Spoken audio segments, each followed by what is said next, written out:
book on his career, but he did not have a great game offensively. No. Defensively, he looked okay. And he even admitted after the game, I didn't know what I was doing out there. And he came back and played really well.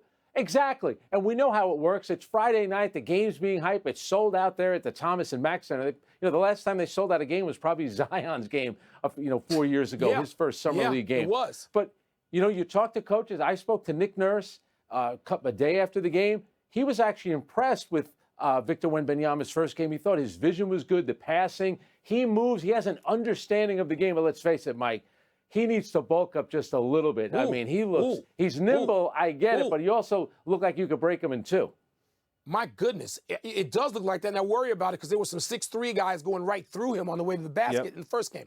Okay, I'm going to grade a little differently. I'm going to give him an A, in part because he was so substandard, I'm sure below his own bar in the first game.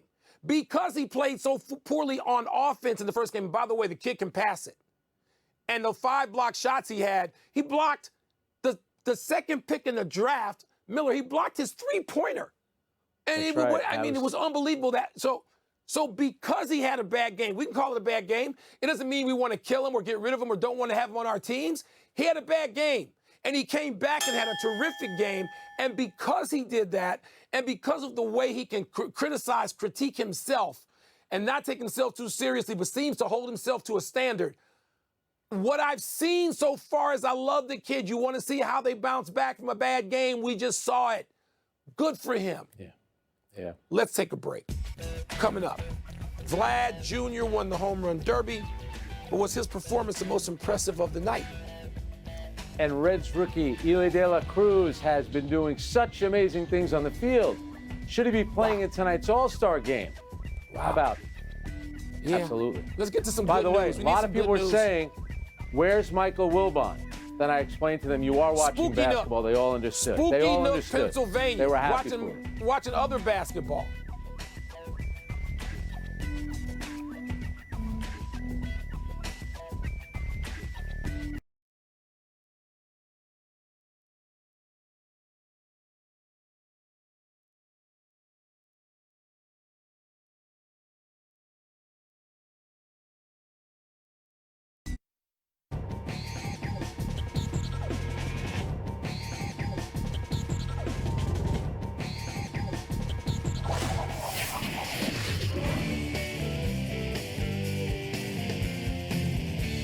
Time to fill in some blanks with Fill In Frank.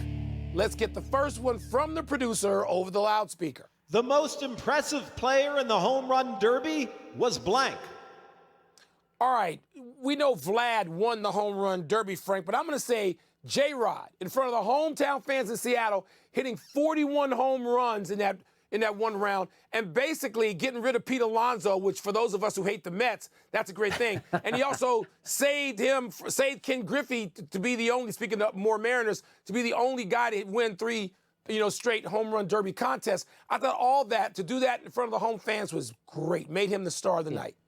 Well, that's why it's Vlad Guerrero Jr., because he knocked your guy out, Julio Rodriguez. And you know that in 2019, Vlad hit 91 total home runs and didn't win it.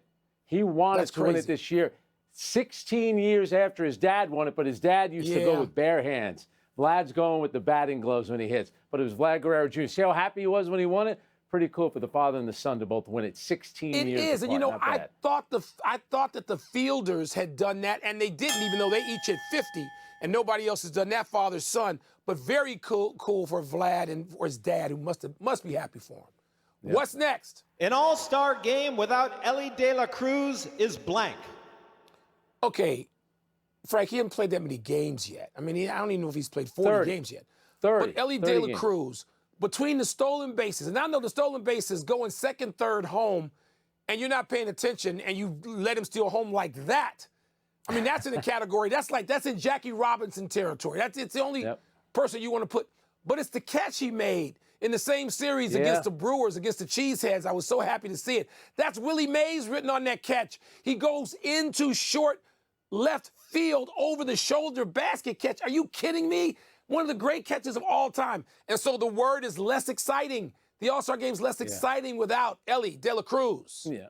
That's why I think the word is short-sighted. And you kind of glossed over that stolen base. That was 3 bases, 2 pitches in 30 seconds. How exciting was that? And if you're Major League Baseball, you're looking to draw younger audience to the game itself, not just the All-Star game, have him play there. He's got the great look. He's exciting right now. He's the most exciting young player. And the team is competing for a playoff spot. They are. He's been the breakout star of the season. Put him in the All-Star. Yeah, all true. What do you want? You want one designated? You want a designated last-second guy the managers can add, like the morning of the All-Star game? Why not? He'll fly. He'll run out there. He doesn't even need a plate. That's the final word. Let's take one last break, but still to come. A #1 seed goes down at Wimbledon. And Bob Huggins says he deserves his job back at West Virginia. Can we just say right now, no, he doesn't. Good luck with that. No, good luck with that. He doesn't. Spoiler alert. No, Bob Huggins does not deserve his job back. Please. No. Tonight on SportsCenter at 6 Eastern. Live from Las Vegas with the latest comments from Zion and the Pelicans' plans for their franchise player. Plus, after the firing of Pat Fitzgerald, what's next for the Northwestern football program and their former coach? And 6 days away from the deadline, where do the Giants and Saquon stand on a long-term deal? SportsCenter, 6 Eastern on ESPN.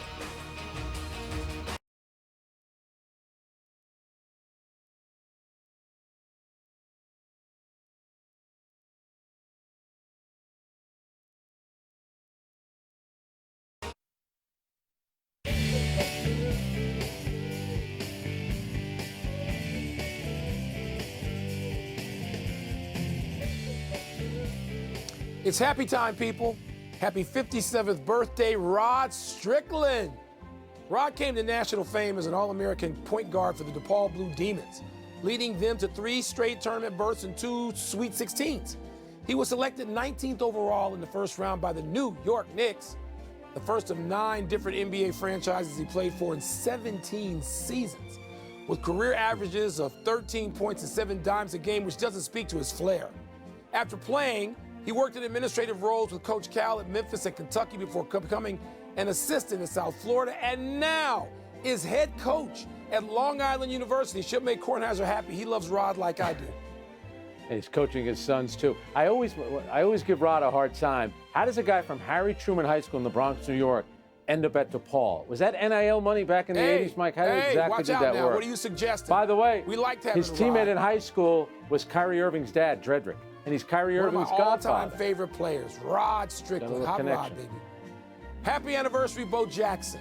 On this day 33 years ago, you authored an iconic highlight when you chased down a long fly ball in Baltimore's Memorial Stadium and then ran along the wall like Spider-Man. A few years ago, Bo explained the move to journalism students at Auburn, quote, "At the angle I was running, if I had crashed into the wall, I probably would have re-injured my shoulder, so instead of crashing into it, I just decided to do what I used to do when I was a kid and just run up the wall and come back down. That seemed easier to me and logical," close quote. Just a couple of weeks ago, Bo celebrated the 34th anniversary of breaking a bat over his head by tweeting, "I wouldn't allow that bat to betray anyone else ever again." That is a great quote. I'll tell you what, Bo Jackson, scouts swear that he was the fastest going from home to first, but remember, he's right-handed. So he has a longer way to go. And Mike, tell the young kids how good Bo Jackson was as a two-sport star, football and baseball. Two-sport star. That was like a different level athlete. Hall of Fame talent in both, absolutely. Incredible. Happy trails to Iga Swiatek. The #1 seed on the women's side fell to Ukrainian Elena Svitolina in 3 sets today's quarterfinal. This is actually as far as Swiatek has ever gotten at Wimbledon.